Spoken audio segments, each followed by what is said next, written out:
Ladies and gentlemen, there are chains you can't see. They don't rattle, they don't shine, but they pull just the same. Some are forged from regret, others from betrayal, and many from the quiet weight of words left unsaid. You smile in public, but in private you bleed memory. You laugh with company, but fall asleep reliving conversations that never ended the way they should have. Some of us are not living, we're replaying, over and over again. The pain, the moment, the mistake, the person. But today, we speak not to reopen wounds, we speak to close them. This is not about forgetting. This is about freeing yourself from the grip of what cannot be changed. It's time to stop surviving yesterday and start walking toward tomorrow. So, if you're ready, let's talk about how to move on, let go, and finally leave the past in the past. The past is a place, not a prison. We often speak of the past like it's something distant, like a city we left behind. But for many, it doesn't feel that way. For many, the past walks beside them, speaks through their thoughts, lives in the creak of an old floorboard or the scent of a familiar room. And what was supposed to be a memory becomes a cage, a mental prison where days are lived in rewind and healing is delayed by the refusal to press play on the present. But the truth is, the past is not a prison unless you make it one. It has no bars, it holds no key. You are not locked inside anything, but your own permission to revisit what's already over. You return to it not because you're forced, but because a part of you still seeks answers, justice, or understanding. And that's human. That's deeply human. But you must also understand, some doors remain closed because what's behind them cannot serve your future. You see, we were never meant to carry every version of ourselves. The person you were at your lowest, that version doesn't belong in your present. The one who tolerated betrayal, who begged for crumbs, who questioned their worth. They were part of the journey, yes, but they were never the destination. You don't have to keep dragging those versions of you into every conversation, every decision, every new opportunity that knocks. Let me be clear. Acknowledging your past is not weakness. In fact, it's an act of great strength. But living in it, replaying it until you wear it like a second skin, that's when your story stops moving forward. That's when growth is stifled, when the heart begins to decay beneath the weight of what was. There is no healing in memorizing your own pain. You are not a historian of suffering. You are not obligated to revisit every scar as proof that you survived. The fact that you're still here, that you've made it this far, that's all the proof you need. And more importantly, that's all the permission you need to move forward. Stop calling your prison loyalty to your past. You owe yourself more than staying stuck just because you once struggled. You owe yourself the courage to begin again. The past may shape us, yes, but it was never meant to contain us. So when you wake up tomorrow, ask yourself this: am I walking through life, or am I still sitting in a room that doesn't exist anymore? Because that room is empty. And you're ready to leave. Pain is a visitor, not a permanent guest. Pain has a way of arriving uninvited. It doesn't knock. It doesn't ask if now is a good time. It simply shows up. In the middle of an ordinary moment. In the pause between two conversations. In the silence after someone leaves. And when it comes, it demands attention. It fills the room. It sits on your chest. It lingers in your thoughts, casting a shadow over even the brightest memories.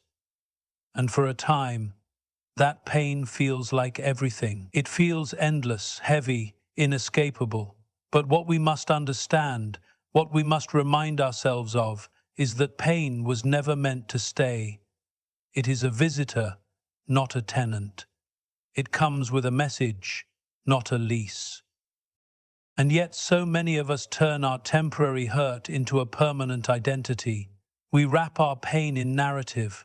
We begin to speak from it, live through it, and plan our futures around it. We say, "I'll never trust again," or "I'm not good enough," or "everyone leaves," as if the pain that birthed those beliefs is the ultimate authority on our worth. But pain is not truth. It is a signal. It tells us something happened. It tells us something mattered. But it doesn't tell us who we are.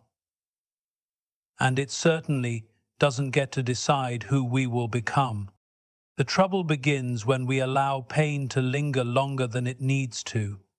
Sometimes we even convince ourselves that keeping the pain close is a form of loyalty to the one we lost, to the version of ourselves we were, or to the gravity of the experience itself. We worry that if we let it go, we are somehow minimizing what happened. But healing is not betrayal. Choosing to move forward is not a sign that you didn't care. It's a sign that you do care about your life, your peace, and your right to experience joy again. Pain teaches, but only if we're willing to learn. And once the lesson is clear, once the message has been delivered, we must let it leave. Just as a storm passes, just as the night fades into morning, emotional pain is meant to have a cycle. It should move through us, not take up residence. It's not meant to be carried from year to year like a suitcase packed with sorrow. It's meant to be unpacked, understood, and released. Holding on to it only guarantees that we'll miss what's trying to come next.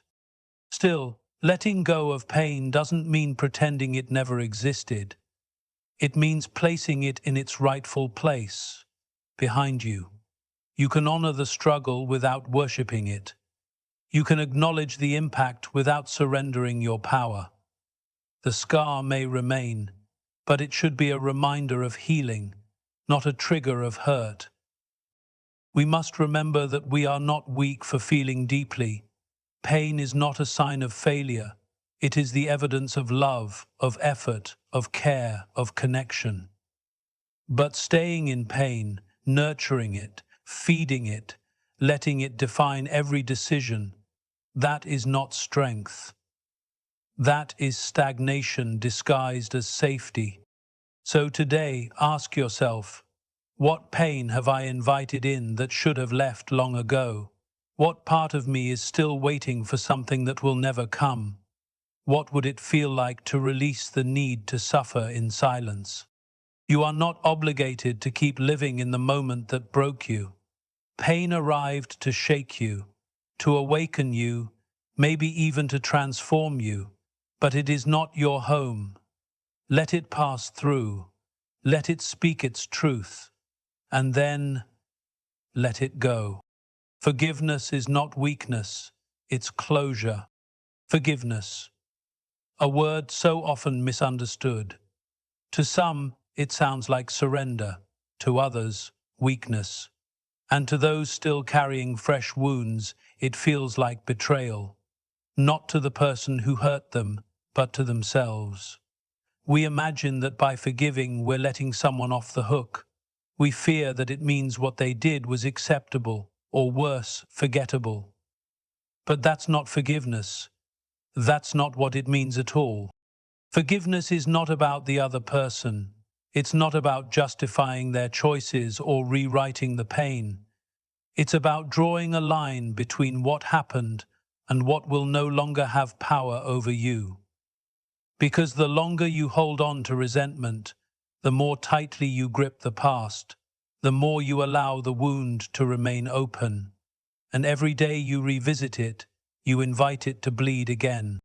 There's a strange thing about emotional pain. It has a way of disguising itself as purpose. When we've been hurt deeply, holding on can feel like a form of justice.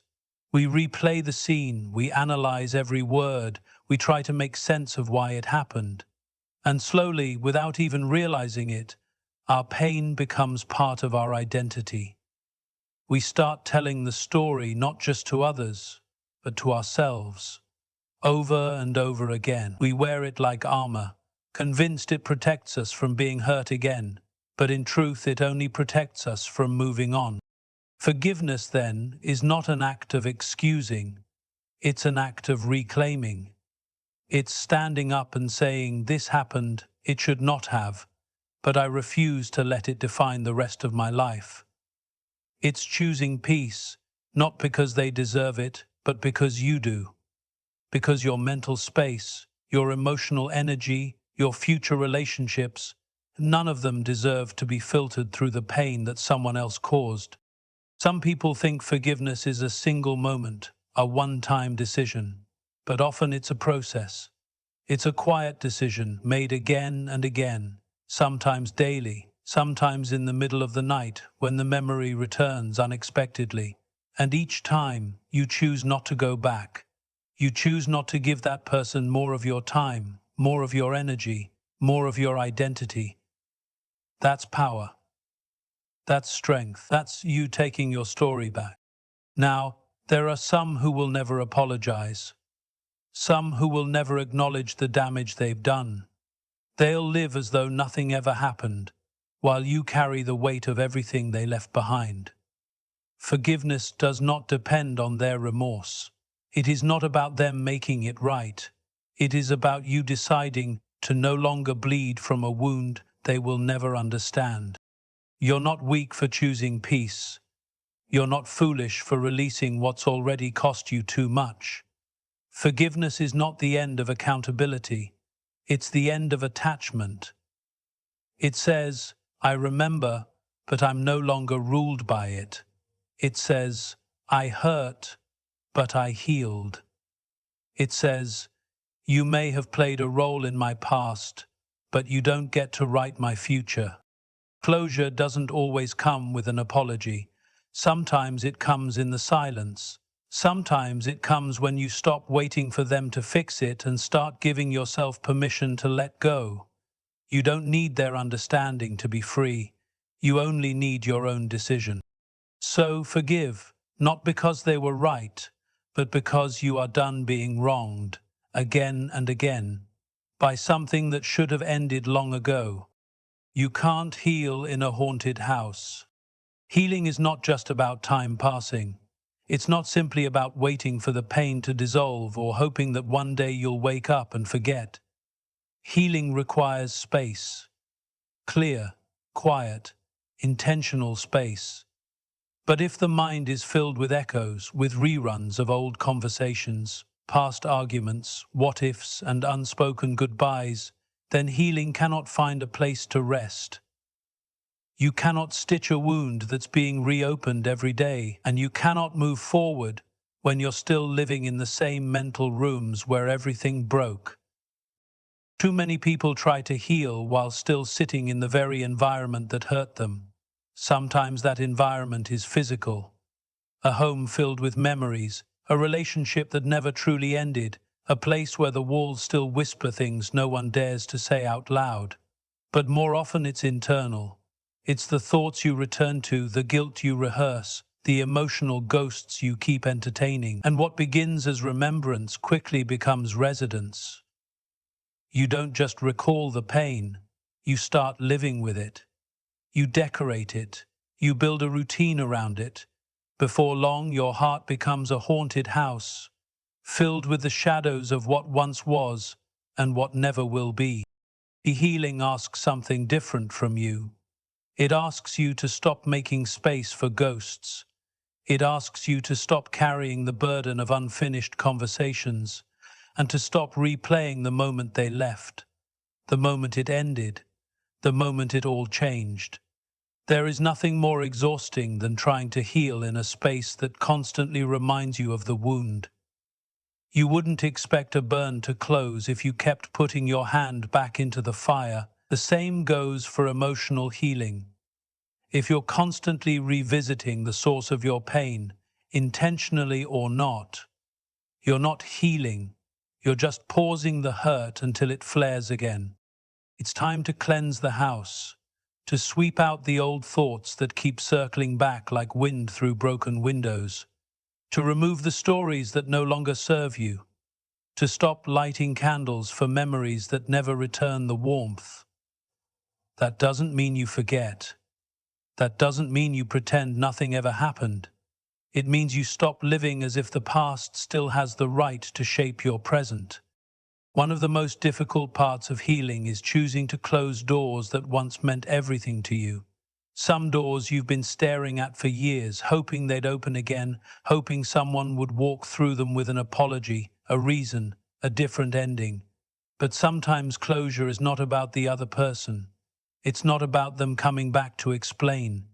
It's about you turning the lock, not out of anger, but out of love for yourself. It's about protecting the peace you're trying to rebuild. You deserve a space, mentally, emotionally, even physically, where you are not constantly triggered, questioned, or reminded of what broke you. You deserve a space that nurtures your growth, not one that traps you in loops of self-blame, nostalgia, or emotional paralysis. Healing flourishes in clarity. It flourishes when you choose to live in the present moment, not in the ruins of a memory. So if your heart still feels like a haunted house, ask yourself, what am I keeping alive that should have been let go? What am I clinging to that's costing me peace? What am I afraid to remove because I don't know who I'll be without it? And then begin. Clean one room at a time, open the windows, let light in. Let silence come. Not the kind that echoes with pain, but the kind that makes space for something new. Because you can't rebuild your life in a place where your soul still mourns. You have the right to begin again. There comes a point, quiet, often unseen, when you no longer want to just survive what happened. You want to live in spite of it, not ignore it, not pretend it didn't shape you, but move forward anyway, with a new voice, a new posture, and a new sense of self that isn't chained to the old pain. That moment is the threshold, the place where endings stop being walls and start becoming doors. And standing there on the edge of everything familiar and everything possible, you must decide, do I keep defining myself by what I've been through, or do I allow myself the right to begin again? Because it is a right, not a gift someone gives you, not a permission slip signed by those who hurt you. It's something you declare for yourself. And it doesn't matter what they said, what you lost, how long you stayed, or how deeply you fell apart. If you are still here, breathing, feeling, hoping even just a little, then you are allowed to start over. Too many people mistake moving on with pretending. They think beginning again means erasing everything or denying that the pain ever existed. But this is not about denial. It's about direction. You're not abandoning your past. You're choosing not to be owned by it. There's a difference between remembering and reliving. You can carry your lessons without dragging the weight of the experience behind you. You can honor the chapters that hurt without keeping your life paused on the same page. Starting again is terrifying, yes, especially when you've spent so long building your identity around pain, survival, and just getting through. Starting again means letting go of the narratives that have kept you safe in your sorrow. It means releasing the role of the victim, not because what happened wasn't real, but because you've realized that role can no longer carry you forward. Healing demands a new language, a new way of seeing yourself, a willingness to walk into rooms where your old self would have stayed silent and speak. To step into relationships where you are no longer defined by the wounds they remind you of. To show up not as someone looking to prove they've survived, but as someone ready to thrive. It's not easy. You'll doubt yourself. You'll feel tempted to go back, not to relive the pain, but because it's familiar. The unknown, even when filled with possibility, can feel lonelier than the past that hurt you. But that's part of the process. Rebuilding is often silent, personal, unwitnessed. It's done in the smallest choices, the way you speak to yourself, the boundaries you protect, the dreams you finally allow yourself to say out loud. You do not need anyone to confirm your worth before you take a step forward. You don't need their apology, their closure, or their validation. Your healing isn't waiting for permission, it's waiting for your decision.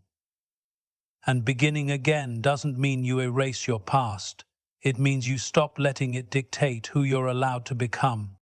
There will come a moment when you feel peace in a place that used to hurt, when you laugh without guilt, when you look in the mirror and no longer see only the damage, but the strength, the resilience, the quiet courage it took to still be here. That's when you'll know you didn't just move on, you rose. And no one can take that from you. So go on, begin again, boldly, softly, honest. Your future is waiting.